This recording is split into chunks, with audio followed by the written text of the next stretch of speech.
200 ஆண்டுகளுக்கு முன்னால் 1837ஆம் ஆண்டில் வெர்மாண்ட் மாகாணத்தில் அமெரிக்காவில் வாழ்ந்து வந்தவர் தான் 33 வயதான ஜான் டீர். அவர் ஒரு கொள்ள பட்டறையை வச்சுருந்தார். ஆனால் எந்த ஒரு வியாபார முன்னேற்றமும் இல்லாமல் ஒரு ஊராக இருந்ததுனால அவர் எந்தவித பணம் சம்பாதிக்காமல் இருந்தார். அவருடைய மனைவி 5 குழந்தைகள்ன்ட்டு ரொம்பவே பண கஷ்டப்பட்டு திவால் ஆகும் நிலைமைக்கு வந்தார். அவர் வாழ்ந்து வந்த அந்த வெர்மாண்ட் மாகாணமே பொருளாதாரத்தில் நிலை குலைஞ்சி போனதுனால வேலை இல்லாமல் தவித்தவர் தன்னுடைய எதிர்காலத்தை நோக்கி அந்த ஊரை விட்டு போயிடலான்னு முடிவு பண்ணார். வாங்கின கடன்லாம் அவரை ப்ரெஷர் பண்ண அவர் அந்த ஊரை விட்டு ஒரு நாள் ஓடி நேராக போன இடம் தான் அமெரிக்காவுடைய வெஸ்ட் மாகாணங்கள்.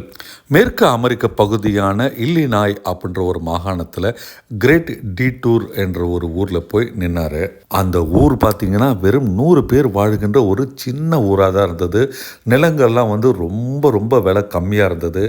அவரை மாதிரியே அமெரிக்காவிலேருந்து பல பகுதிகளில் ஏழ்மை நிலையில் இருந்த மக்கள்லாம் அந்த ஊருக்கு செட்டில் ஆகிருக்கிறாங்க. இந்த ஊரில் நமக்கு ஏதாவது பிழைப்பு கிட்டாதா அப்படின்ட்டு அந்த ஊர்லேயே அவர் தங்க முடிவு பண்ணார். அந்த ஊர் இருந்த இடம் பார்த்திங்கன்னா பலவித புல்வெளிகள் இருந்த இடம்.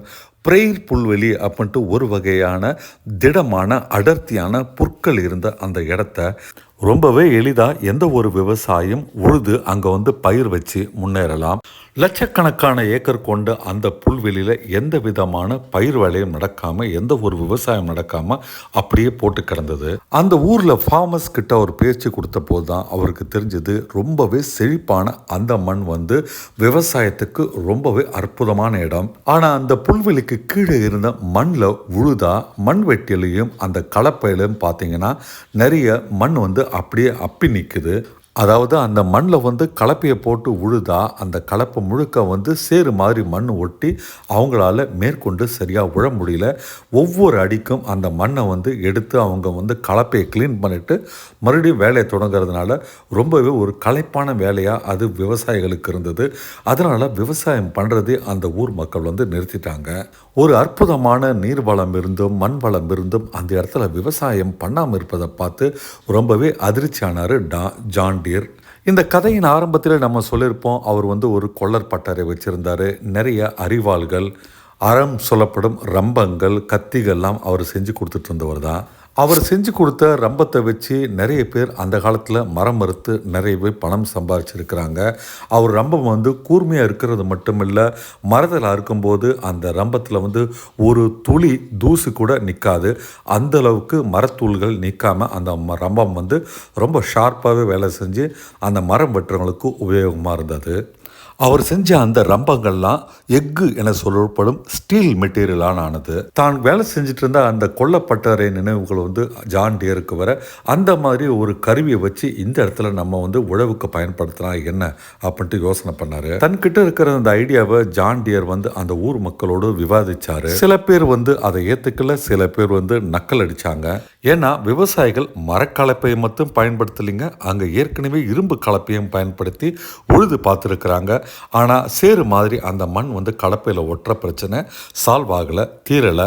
அதனால் இவர் சொன்ன அந்த ஐடியாவை கேட்டு எல்லாரும் சிரித்தாங்க. எல்லாரும் தன்னை கேலி பண்ணாலும் பரவாயில்லன்ட்டு ஜான் டியர் ஒரு வேலையை செஞ்சார். அவர்கிட்ட கொஞ்சம் ஸ்டீல், அதாவது எஃகுலான ரம்பங்கள்லாம் இருந்தது.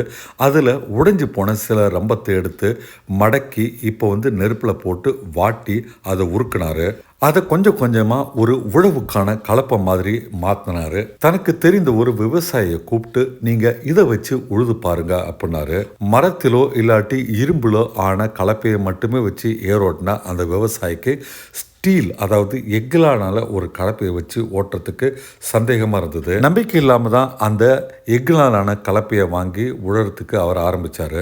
என்ன ஆச்சரியம், ஒரு வாழைப்பழத்தில் கத்தியை போட்டால் எப்படி இருக்குமோ அந்த மாதிரி எந்த வித ஒரு ஒட்டுதல் இல்லாமல் இப்போது எஃகினாலான ஸ்டீலாலான அந்த கலப்பை மண் அப்படியே பிளந்துக்கிட்டே போச்சு. எந்த விதமான ஒரு சின்ன மணத்துகள் கூட அந்த எஃகு கலப்பையில் ஒட்டலை. விவசாயி வந்து பேரதிர்ச்சி மட்டுமல்ல, ஒரு பெரும் மகிழ்ச்சிக்கும் ஆளானாரு. இப்படி ஒரு விவசாய கலப்பையை வந்து அவர்கள் பார்த்ததும் இல்லை. அவர்களுடைய பிரச்சனையை ஒரே நாளில் வந்து ஜான் டியர் தீர்த்தாரு. தான் சக்சஸ்ஃபுல்லாக அந்த நிலத்தை உழுத அந்த விவசாயி நேராக போய் ஊரில் இருக்கிற மற்ற விவசாயி கிட்ட அந்த கலப்பையை காண்பிச்சு தான் வந்து ரொம்ப வெற்றிகரமாக தன்னுடைய நிலத்தை உழுதுதை காமிச்சாரு. இந்த விஷயம் இப்போ வட அமெரிக்கா முழுவதுமே எல்லா விவசாயிகள்கிட்டையும் பத்திக்குச்சு. எங்களுக்கும் அந்த மாதிரி ஒரு ஸ்டீல் கலப்பையை செஞ்சு தாங்கன்ட்டு ஜான் டியர் கிட்ட எல்லாரும் வந்து நச்சரிக்க ஆரம்பிச்சாங்க.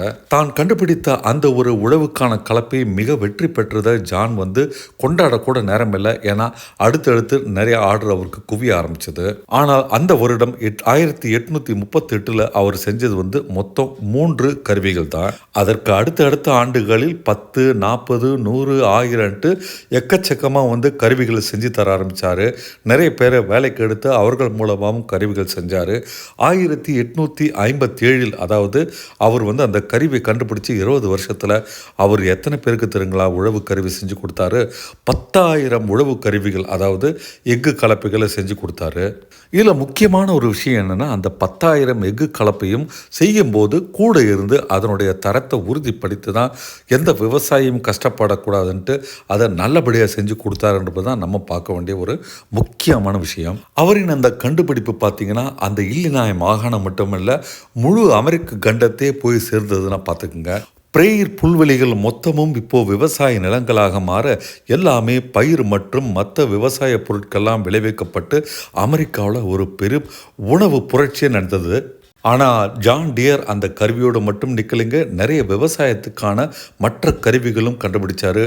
நம்ம இன்றைக்கும் பார்க்கலாம் விவசாயத்துக்கு பயன்படுத்துகின்ற டிராக்டரில் முக்கியமான பிராண்டு பார்த்திங்கன்னா ஜான் டியர் பிராண்ட்.